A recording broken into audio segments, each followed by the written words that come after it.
I used to believe that life had a schedule, a plan, a path that everyone was supposed to follow. You study when you're young, get a job, get married, buy a house, raise a family, and then maybe rest.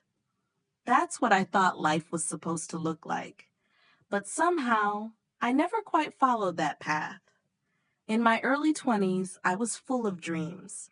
I wanted everything: a career that made me proud, a family that made me smile, and a small house with a garden where I could drink coffee every morning while listening to birds. I wasn't asking for much, just peace, just meaning, just joy. But life had a different plan. After college, I didn't land that dream job. Instead, I worked part-time at a small bookstore, stacking shelves and smiling at strangers. It wasn't bad.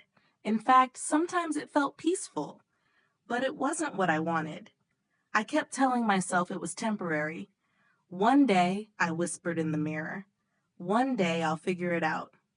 Years passed. My friends moved forward with their lives. They got promotions, moved into bigger homes, had children. I clapped for them. I showed up to weddings with a smile.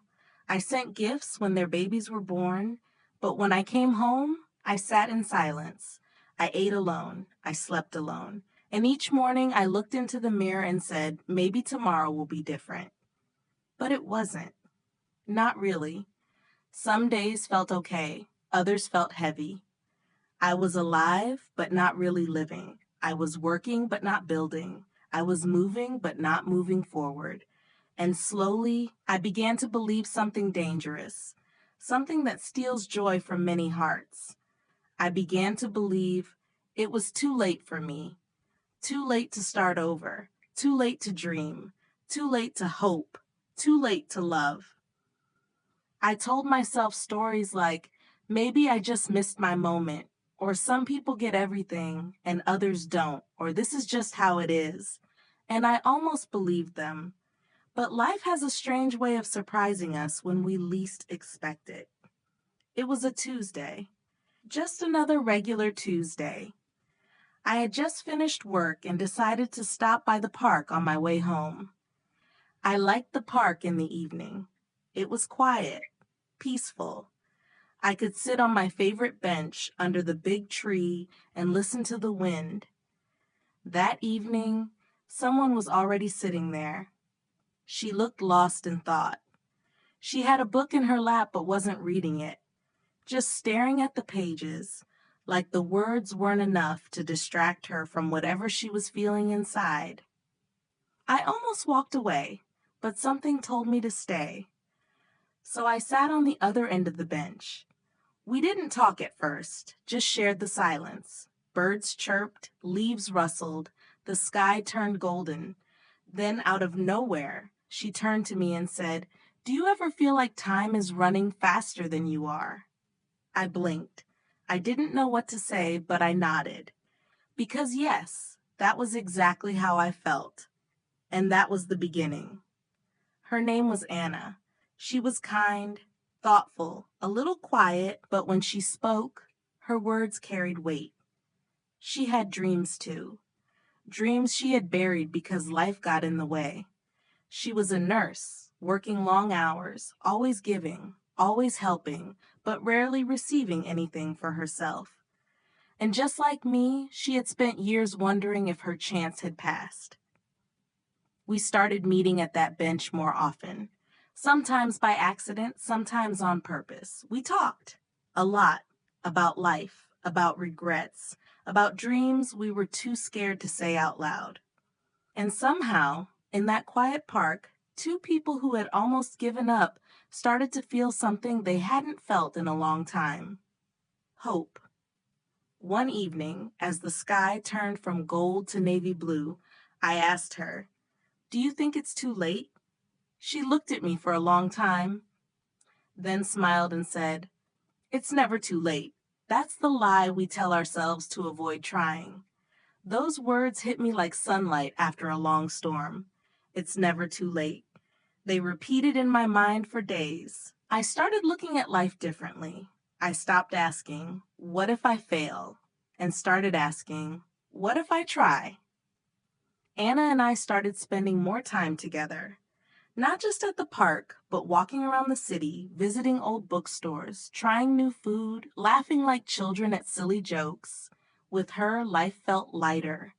I felt seen, heard, understood. We didn't talk about the past much anymore. We talked about the future. One day, I told her something I hadn't told anyone in years. I've always wanted to write a book, I said.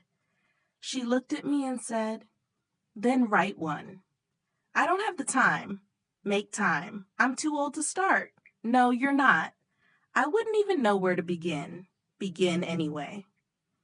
She didn't let me run from my dreams, and I didn't want to run anymore. That night, I opened a blank document on my old laptop. The cursor blinked like a heartbeat. I didn't know what to write. I was scared. But I started. One sentence, then another, and another. It was messy. It wasn't perfect, but it was mine. Each night after work, I wrote a little more. Anna would ask about it, and I'd share a few lines. She always smiled, even when it was rough. She believed in me more than I believed in myself. And slowly, I began to believe too. With each word, I was rewriting more than a story. I was rewriting my life. The more I wrote, the more I wanted to do. I started waking up earlier, exercising a bit, eating better, saving money. I started thinking about the kind of life I wanted, not the life I had settled for. And all of it started with one idea. It's never too late. I decided to apply for a better job, one that scared me a little, one I thought I'd never get, but I applied anyway. I prepared for the interview with shaky hands. I dusted off my old suit. I practiced my answers in front of the mirror. I told myself, just try. You don't have to be perfect. You just have to show up. And I showed up. And I got the job. It wasn't just about more money. It was about believing that I could grow, that I wasn't stuck. That change was possible. Anna cheered for me like I had won the lottery. She brought me a small notebook with the words, "Your next chapter begins here," written on the cover. And I cried. I cried because someone believed in me, because I was no longer invisible, because for the first time in years, I wasn't just surviving, I was living. Work got busy, life moved faster, but I made time for what mattered. I made time for Anna, for writing, for laughter, for sunsets in the park. We weren't rushing toward anything. We were just walking hand in hand, one step at a time. One evening, we sat on our usual bench. "I want to buy a home someday," I said. Anna smiled. "Then let's start saving." "Us?" I asked. She nodded. That simple gesture, so small yet so big, meant everything. We were no longer two people healing separately. We were becoming something together. And for the first time in my life, I didn't feel behind. I didn't feel late. I felt ready. Ready to build something new. Ready to dream big. Ready to start again. Because yes, the world will tell you there's a clock, that you must achieve things by a certain age. That if you're not married by 30, or rich by 35, or settled by 40, you failed. But that's a lie. Life doesn't follow a perfect timeline. Dreams don't expire. And love doesn't come with an age limit. It's never too late to start again. It's never too late to chase what sets your soul on fire. It's never too late to believe in a better tomorrow. So wherever you are right now, whoever you are, know this. Your story is not over. Not yet. Take that first step. Even if it's small, speak that dream out loud. Even if your voice shakes, believe in yourself. Even if you've been disappointed before. Because all it takes is one moment, one choice, to change everything. That's what I learned. That's what Anna helped me see. And that is how everything began. When we decided to start saving together, It didn't feel like a grand decision. There was no big announcement, no dramatic moment, just two people sitting under a tree in a quiet park sharing the same dream, a home, a place to belong, a future that felt real. We started small, a few dollars each week. We created a shared document, simple and hopeful, called Our Dream. Every month we opened it and updated the numbers. It felt silly at first, like playing house. But deep down, I knew this was the beginning of something honest. Life kept moving. My new job was challenging. I was no longer the quiet guy who shelved books or passed time. Now I was leading small teams, speaking up in meetings, making real decisions. I stumbled, yes. There were days I wanted to quit, but I didn't. I remembered where I had started. I remembered how long I had waited to feel alive. Every evening, I came home with stories to share. Anna listened. She always listened. Her eyes sparkled when I spoke about the little victories, the compliment from my boss, the meeting I didn't mess up, the new project I got assigned. She cheered for me like it was the Olympics, and I did the same for her. Her life was changing too. She was exploring new passions, joining a local art class, painting again. Every Sunday, we went to a small cafe and talked about our week, what we learned, what we failed at, what made us laugh. These conversations became sacred. They stitched us together like thread in a story that was still being written. One day, she showed me a painting. It was a quiet park, golden sky, two figures on a bench. "It's us," she said. I didn't say anything for a moment. I just stared at it because it was beautiful. Not just the picture, but the memory inside it. Our savings grew slowly. We celebrated every milestone. The first $100, the first $1,000. I remember dancing around the kitchen like a fool when we reached $5,000. We high-fived like kids, like we had won the lottery. In a way, we had. We were building something. Together. As the months passed, we started visiting neighborhoods. At first, just for fun. Driving around, pointing at houses, imagining. "That one's too big," she'd say. "That one's too close to the road," I'd reply. But slowly, it became real. We weren't just dreaming, we were preparing. I kept writing too. My book grew, word by word, night by night. Some days I'd write for hours, other days just a paragraph. But I never stopped. Anna read every chapter. She was my first reader, my best critic, my loudest fan. "You have to finish it," she'd say. "The world needs this story." I wasn't sure the world needed it, but I needed to write it. Because in those pages, I was rewriting myself. Then came the day we found it. A small house, nothing fancy, white walls, a tiny porch, a narrow path leading to a garden that needed love. The moment we stepped inside, we looked at each other. We didn't speak. We didn't need to. We knew. This was it. We stood in the empty living room, sunlight coming through dusty windows, hearts pounding. "Can we afford it?" she asked softly. I opened the shared document on my phone. Our dream. We were close, not all the way, but close enough to try. So we did. We filled out forms, talked to the bank, ran the numbers again and again. I lost sleep. Anna made tea and rubbed my shoulders. I doubted everything. She reminded me of everything we had done. And finally, one morning, the phone rang. "We're happy to approve your mortgage." I don't remember what I said. I only remember dropping the phone and hugging Anna, laughing and crying at the same time. We moved in 2 weeks later. The house was old. The paint was chipped. The roof made noises at night, but it was ours. We painted the walls, bought secondhand furniture, planted herbs in the backyard, built bookshelves, hung her paintings. We built a home, and it changed everything. There's something magical about waking up in a place that feels like yours. not just legally, but emotionally. I started waking up earlier, going for morning walks. I drank coffee on the porch just like I had imagined years ago.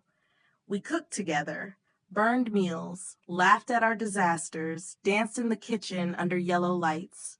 We had no timeline, no pressure, just two people showing up for each other every single day. Then one morning over breakfast, Anna looked at me and said, "I think I'm ready to paint full time." I blinked. "Really?" She nodded. "I've saved enough. I've planned. I want to try. I don't want to wonder anymore." I smiled. "Then do it." "I'm scared." "You're supposed to be." So she did. She quit her job, set up a studio in the spare room, and started painting like the world was watching. And people started watching. She opened an online store. Her paintings sold. Slowly, steadily, her dream became real. Watching her chase it gave me courage. I finished the book after nearly 2 years of late nights, edits, doubts, and rewrites. I hit submit and sent it to publishers. Most said no. A few never replied. But then one said yes. I couldn't believe it. A small publisher, but a real one. They loved the story. They wanted to publish it. When I held the first printed copy in my hands, I cried. Anna framed the first page and hung it above my writing desk. We were living the lives we once only imagined. But the truth is, none of it came fast. None of it came easy. There were nights we argued, days we were tired, bills we struggled to pay, paintings that didn't sell, bookstores that never replied. But we kept going because we had each other, because we believed in something bigger than fear. Then came the next question. We were sitting on the porch, sipping tea, watching the sun set behind the trees. "What do you think about starting a family?" she asked quietly. I didn't answer right away, not because I didn't want to, but because I had imagined that moment 1,000 times, and now it was real. "I think," I said, "that there's no perfect time, and maybe we're not perfect people. But yes, I think I want that, with you." Her eyes filled with tears. "Even if we're a little older?" "Especially because we are." We laughed, cried, and held hands in silence. We didn't know what the future would bring, but we knew we were ready to try. Weeks turned into months. We kept living, kept loving. The book started selling. Slowly, steadily. People sent emails, told me their stories, said they felt less alone, that my words gave them hope. And I realized maybe the world did need that story after all. Anna's art was in galleries now. Small ones, yes, but real. She taught weekend classes, painted every day. Her eyes sparkled like they did when I first met her. One evening, we went back to the park, the same bench under the same tree. "I haven't been here in ages," she said. I smiled. "I come here sometimes when I need to think." "What do you think about?" I looked at her. "How far we've come." She leaned her head on my shoulder. "It really isn't ever too late, is it?" "No," I said. "It never was." We watched the sky turn pink and gold, the same colors as her painting, the same colors that started everything. And I realized something. We're not late, we're right on time. Right on time for love, right on time for dreams, right on time for life. So if you're listening to this, wherever you are, however old you are, no matter what your past looks like, I want you to remember this. It's never too late to rewrite your story. It's never too late to fall in love with life again. It's never too late to be proud of yourself. You don't need to rush.